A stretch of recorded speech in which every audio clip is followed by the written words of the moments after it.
నాకు తెలిసినంత వరకు కొంచెం నేను స్ట్రాంగ్ లీడర్ అని, నేను ఎదుగుతున్నానని, నేను కష్టపడతానని, నాకు మంచి పేరు వస్తుందని కుట్ర చేస్తాను. నాకు అన్యాయం జరిగింది అంటాడు.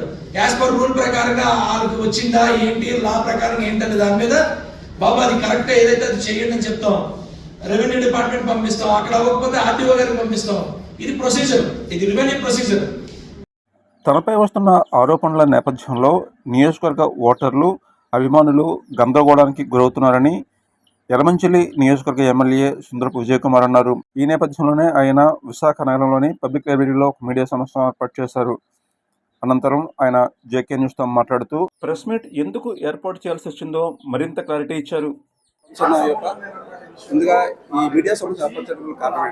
క్లారిటీ ఇద్దామని, నా మీద ఆరోపణలు చేసి మా పార్టీని లాగి అందరం లాగుతున్నప్పుడు అక్కడ క్లారిటీ ఇవ్వాలి. యాజ్ పర్ లీగల్ ప్రకారంగా క్లారిటీ ఇవ్వాలి. కాబట్టి నేను ఇది చేశాను.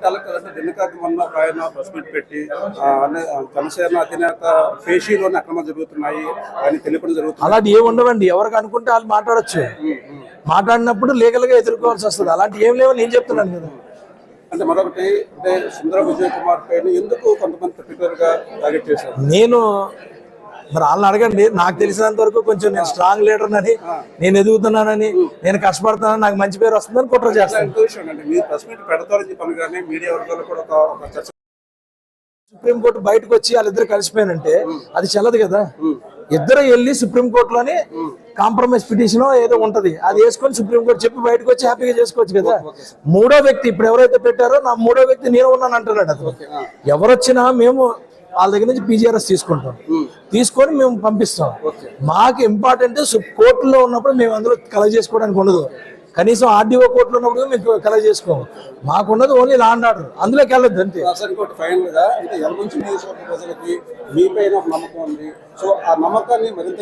అందుకనే కదా ఈ బాధ. నేను అందుకే కదా ఈ బాధపడుతుంది. నాకున్న అభిమానులు, నాకున్న ఓటర్లు, నేను అందుకనే కదా ఈ బాధపడుతున్నాను. లేకపోతే నేను ఎందుకు మాట్లాడాలి? ఎవడో వచ్చి ఏదో ఆరోపణలు చేసుకుని నేను ఎందుకు బాధపడాలి? దాన్ని బేస్ చేసుకుని ఉన్న వాళ్ళందరూ కన్ఫ్యూజ్ అవుతున్నారు. ఆ క్లారిటీ నేను ఈరోజు ఇచ్చాను. నాకు కానీ క్లియర్ కానీ ఇంకెవరికి ఇందులో సంబంధం లేదు. Thank you. ఆయనపై ఏదైతే ఆరోపణలు వస్తున్నాయో ఆరోపణలు వాస్తవాలు కాదు అనే ఒక స్పష్టత ఇచ్చేందుకు ఈ మీడియా సమావేశం ఏర్పాటు చేసినప్పుడు, ముఖ్యంగా యలమంచిలి నియోజకవర్గ ప్రజలకు ఒక స్పష్టత ఇచ్చేందుకు మీడియా సమావేశం ఏర్పాటు చేసినట్టు తెలియజేస్తున్నాం. ఇది వారి పరిస్థితి. Video journalist Hemant Jagadish Kumar.